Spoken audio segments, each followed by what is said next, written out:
बूढ़ा आदमी था जिसके 3 बेटे थे। तीनों अपने बाप से बेहद मोहब्बत करते थे, मगर हर एक के दिल में ये गुमान था कि शायद उनके वालिद उन सब से बराबर मोहब्बत नहीं करते।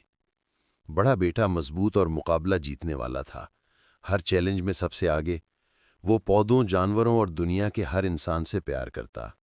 दरमियाना बेटा नरम दिल और मोहब्बत भरा इंसान था, जबकि सबसे छोटा बेटा बातों का माहिर था। वो अपने अल्फाज से किसी को भी कायल कर लेता और जानता था कि किस वक्त क्या और कैसे कहना है। एक शाम तीनों भाई आपस में बैठे और दिल के गिले शिकवे बयान करने लगे। बड़े भाई ने कहा, अब्बा तुम दोनों से ज़्यादा मोहब्बत करते हैं। वो हमेशा दरमियाने भाई से प्यार भरी नरमी से बात करते हैं और छोटे की हर बात मान लेते हैं। दरमियाने भाई ने जवाब दिया, नहीं, अब्बा तुम दोनों से ज़्यादा मोहब्बत करते हैं। वो हमेशा तुम्हारी तारीफ करते हैं, बड़े भाई और छोटे की बातों पर अमल भी करते हैं। छोटा भाई गुस्से में बोला, तुम दोनों गलत हो। अब्बा को तुम दोनों पसंद हो, मुझे तो वो बिल्कुल अहमियत नहीं देते। आखिर तीनों ने फैसला किया कि अब्बा से खुद ही पूछा जाए।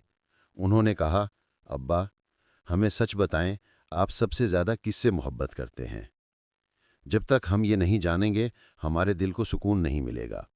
बाप ने संजीदगी से मगर नरमी से कहा, मैं तुम्हें एक आजमाइश दूंगा, जो सब आजमाइशों में कामयाब होगा वही मेरा सबसे प्यारा बेटा। तीनों भाई राजी हो गए। पहला इम्तहान था तीर कमान से एक सेब के वस्त में तीर मारना। बड़े भाई ने बाआसानी तीर चलाया और सीधा निशाने पर लगा। बाकी दोनों के तीर बहुत दूर जा गिरे। दूसरा इम्तहान था एक जंगली स्याह घोड़े को काबू में करके उस पर सवारी करना। बड़ा भाई ताकत के भरोसे पर घोड़े के करीब किया, मगर घोड़े ने उसे झुटुक कर भूसे के ढेर में फेंक दिया। छोटे भाई ने नरम लहजे में बात की, घोड़े को समझाने की कोशिश की। छू कर महाव घोड़े ने उसकी बात ना समझा और उसे भी गिरा दिया। आखिर में दरमियाना भाई आया। उसने घोड़े के सर पे हाथ फेरा, उसे प्यार से एक शक्कर की डली दी। घोड़ा पुरसुकून हो गया और उसे सवारी की इजाज़त दे दी। बाप ने कहा, किसी भी जानदार से कुछ मांगने से पहले तुम्हें उसके साथ नरमी और मोहब्बत दिखानी चाहिए। तीसरा और आखिरी इम्तहान था एक फ़कीर को एक बाइज्जत इंसान बनाना, जो काम करे और घर रखे।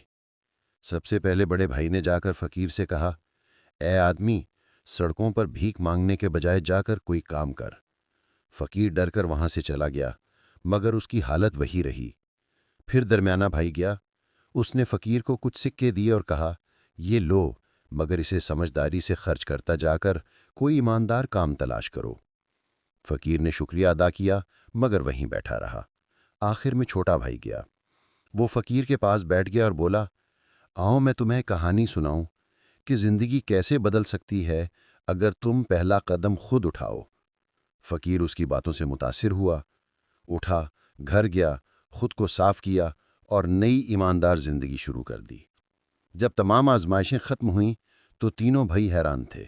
हर एक ने एक एक मरहला जीता था। बाप ने मुस्कुराते हुए कहा, देखो मेरे बेटो, मुझे शुरू से मालूम था कि तुम तीनों अपने अपने अंदाज में कामयाब होगे। बड़ा बेटा मजबूत और पुरअज़्म है, दरमियाना बेटा मेहरबान और हमदर्द है, और छोटा दाना और असर अंगेज़ है। मैं तुम तीनों से बराबर मोहब्बत करता हूँ, मगर हर एक से अपने तरीक़े से, क्योंकि तुम तीनों मुख्तलिफ हो। मेरी मोहब्बत कोई मुकाबला नहीं, ये बेहद और सब में बराबर तकसीम है। तीनों भाई एक दूसरे की तरफ देखकर मुस्कुराए। उनके दिलों को आखिरकार सुकून मिल गया, और उस दिन के बाद उन्होंने न सिर्फ अपने बाप की मोहब्बत की गहराई समझी, बल्कि अपने अपने अंदर की ताकतों को भी पहचान लिया।